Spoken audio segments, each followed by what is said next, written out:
Hey, what's good, Port Arthur? Walking out the library right now. I just voted. Make sure you get out and vote. Your voice matter. Your vote count. Brandon Boite, Precinct 2, Justice of the Peace. The shooting happened in Northeast Harris County on Tuesday morning when police say the couple went to pick up a child and it ended in gunfire. The last thing Marlon Sanders ever heard was 2 gunshots. The last thing his wife ever heard was her own voice screaming, "You shot my husband. You shot my husband." And the man who pulled that trigger drove off, then called her phone like nothing happened.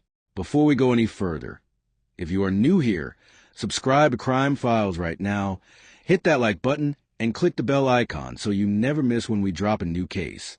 These stories deserve to be told, and your support is what keeps this channel going. Now, let me tell you who Marlon Sanders was, because if we're going to talk about how he died, we owe it to him to first talk about how he lived. Marlon Jaron Sanders Sr. was 36 years old. He had spent more than 7 years inside Port Arthur ISD, showing up every single day for the kids and the community that needed him. He taught music at Staff Sergeant Lucian Adams Elementary School. He coached football, baseball, and basketball over at Memorial High School. And before you picture some quiet, background kind of guy, let me stop you right there. Marlon was the opposite of that. His colleagues call him the school's hype guy, the man who walked into a building and immediately raised the energy of every single person in it. His principal, Dr. Shylunda Filer, said she knew from the very first moment she met him at teacher orientation that he was different. She said he had a genuine care for people and for children that you simply cannot fake and cannot teach. She called him family. She said that at their very first meeting, Marlon told her husband he was going to take care of her. That is who this man was. He walked into a brand new job, met his principal's husband, and immediately made a promise to look out for her. That is not a professional courtesy. That is character. The athletic director, Andre Bevel, said losing Marlon felt surreal. He described him as a big teddy bear, someone you lean on, a confidant, someone whose presence made you feel like you were going to be okay. Bevel said it was a moment he did not want to be real. Because how do you process the fact that someone you just spoke to, someone you coach alongside and laugh with, is suddenly gone? And outside of school, Marlon was a singer, a DJ, a musician. He performed in the community. He showed up. He was one of those people who seemed to exist in multiple places at once, because he was always what people were, always bringing something with him when he arrived. That is the man we are talking about.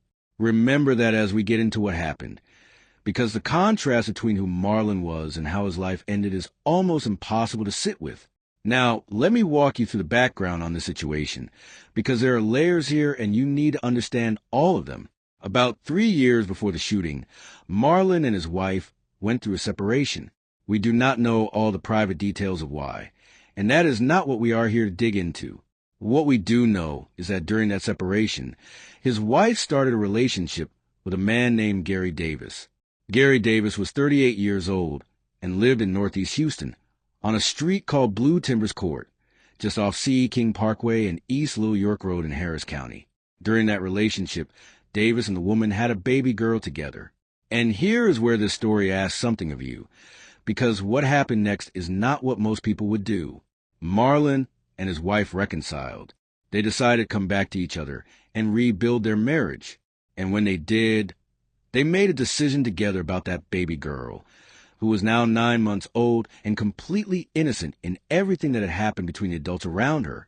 They decided that Gary Davis should still be allowed to have a relationship with his daughter. Marlon agreed to that. He looked at a situation that would make most people bitter and resentful, and he chose Grace instead. So there was an arrangement. The baby would spend time with Davis periodically, a few days here and there. No formal court order, from what we know. Just 2 adults try and make something painful work for the sake of a child. And on the surface, it appeared to be functioning. Davis was getting time with his daughter. The couple had moved forward with their lives. It seemed like everyone was handling it like adults. But Gary Davis was not handling it. In the days before May 27th, the baby had been staying with Davis for a couple of days. It was time to bring her home. Sanders' wife and Marlon got into his truck and headed toward Blue Timbers Court to pick up their little girl. A routine trip, a simple errand, the kind of thing that should take 20 minutes and end with everyone going home to bed. But while they were on their way, Davis started sending texts to his ex's phone, and what he was writing was not the language of a man at peace with the arrangement. According to court records, Davis told her he was on that type of time. He threatened to withhold the baby. He was sending messages designed to intimidate, to provoke, to make clear that something was off about the energy he was carrying that night. Think about what that drive must have felt like. Sitting in the passenger seat, watching those messages come through, knowing the man you are about to face is already worked up before you even arrive. But what do? That is your baby in that house. You keep going. They pulled up to the house, and Marlon, true to who he was, stayed by the truck. He did not go to the door.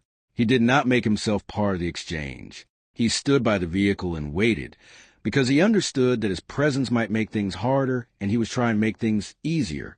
That is the kind of awareness and restraint that most people do not have. Davis's mother came out of the house and brought the baby to the woman at the curb. The handoff was happening. It should have been over in seconds. But then, from somewhere inside the house, Davis called out. His voice came through before he did. He asked, "Who you out there with?" She did not answer him. She took her baby and started walking back toward the truck. And that silence, that simple refusal to explain herself to a man she no longer owed explanations to, was apparently all it took. Gary Davis came out of that house with a gun. He did not stop at the door. He did not call out again. He ran directly to Marlon Sanders' truck and fired twice. A neighbor named Amber Howard was upstairs in her home when it happened. She heard everything unfold in real time. She said she heard the woman screaming, "Gary, give my baby, Gary, give my baby," before the shots rang out. And then she said the screaming changed. "You shot my husband. You shot my husband." Amber looked out her window and saw the woman in the street on her knees, doing CPR on her husband's chest. Another neighbor, Jasmine Nicholson, said the community was stunned but not entirely shocked. She said they all knew that man had anger issues. The shots sounded like fireworks to people in surrounding homes.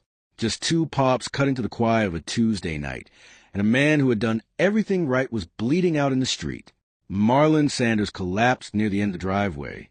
Deputies from Harris County Precinct 3 arrived and found him on a roadway with a gunshot wound. They attempted to save his life right there. He was rushed to a hospital, but it was already too late. Marlon Jaron Sanders Sr. was pronounced dead. After firing those two shots, Davis got into a different vehicle and drove away from the scene. And then, almost immediately, he called his ex's phone. When she handed it to a deputy who was already at the scene, he hung up. He then tried reaching her from other numbers. She did not answer. Let that sit for a moment. This man had just shot someone in cold blood, driven away, and his first instinct was to call the woman and manage the situation. That is not panic. That is calculation. Harris County Sheriff Ed Gonzalez announced the arrest shortly after. Crime scene investigators, homicide detectives, the Violent Criminals Apprehension Team, K-9 units, and air support all responded to Blue Timbers Court. Davis was taken into custody and booked into the Harris County Jail on a murder charge. And here is something that tells you everything about how seriously prosecutors are taking this. They did not just set his bond high. They filed a motion to have it denied entirely. They wanted to stay in that jail cell while this case moves forward. Those threatening texts he sent before Marlon and his wife even arrived are going to matter enormously in this case. They established that Davis was already in a dangerous headspace before anyone pulled up to his house. They show premeditation, or at the very least they show a man who was already looking for a confrontation. Combined with the fact that he ran toward Marlon's truck rather than staying at his door, and the fact that he fled, and then immediately tried to call his ex to get ahead of the situation, prosecutors are going to build a picture of a man who knew exactly what he was doing. Back in Port Arthur, the grief was immediate and overwhelming. By the time students and staff arrived at Lucian Adams Elementary the next morning, the superintendent, executive team members, counselors, and social workers from across the entire district were already there waiting for them. The district was not going to let those children walk into that building alone. Staff gathered in the music classroom where Marlon had taught. They shared stories. They played music. They cried together. Port Arthur ISD shared videos on social media of Marlon directing a choir performance at Adams Elementary because they wanted the world to see him the way his students saw him, not as a headline, as a man. And then something happened at that school that felt like more than a coincidence. Just hours after everyone learned of his death, a community group called the Nehemiah Crew arrived at Adams Elementary with more than 20 colorful raised garden containers, reviving a project called the Garden of Hope that had been sitting unfinished since Hurricane Harvey. Nobody planned for it to happen that day, but it did. In the middle of all that grief, something was being planted. Something was being given life. The Sanders family released a statement asking for privacy. They called Marlon their husband, their father, their son, and their brother. They asked for prayers and space to grieve together. Funeral arrangements were pending at the time of these reports. And Gary Davis sits in the Harris County Jail, waiting to find out whether a judge will allow him any bond at all. Now, I want to stay here with you for a moment before we wrap up, because this case raises some questions I have not been able to stop thinking about since I first read it. What does it say about a person that they can come back to a marriage after all of that, except the situation most people would walk away from, agree to let the other man stay in that child's life, and then stand quietly by a truck just trying not to make things harder, only to be killed for simply being present? What does that level of grace cost someone? And what does it mean that the world sometimes punishes the people who choose it? What is happening psychologically inside a man like Gary Davis? What is that feeling that makes someone send threatening texts on the drive over, call out from inside the house demanding to know who is outside, and then run toward another man with a gun the moment a woman refuses to answer him? Is that jealousy? Is that possession? Is that a man who was never going to accept that she had moved on, no matter how much time passed or how much she tried to make the arrangement work? And what about the woman who was standing right there? She did everything she was supposed to do. She rebuilt her marriage. She tried to keep the peace. She brought her child to visit her father and went back to pick her up when the time came. And she still ended up on her knees in the street doing CPR on her husband, screaming his name into the night. There are no clean answers here. There's just a community without their hype guy, a school without their music teacher, a team without their coach, and a 9-month-old girl who will one day be old enough to understand the story of the night that changed everything. If this case hit you the way it hit me, share this video with someone who needs to hear this story. Drop a comment below and tell me what you think, because I genuinely want to know where your mind went while watching this. And if you have not already, subscribe to Crime Files, like this video, and click that bell icon so you're the first to know every time we cover a new case. These lives matter. These stories matter. And as long as you are here, we are going to keep telling them.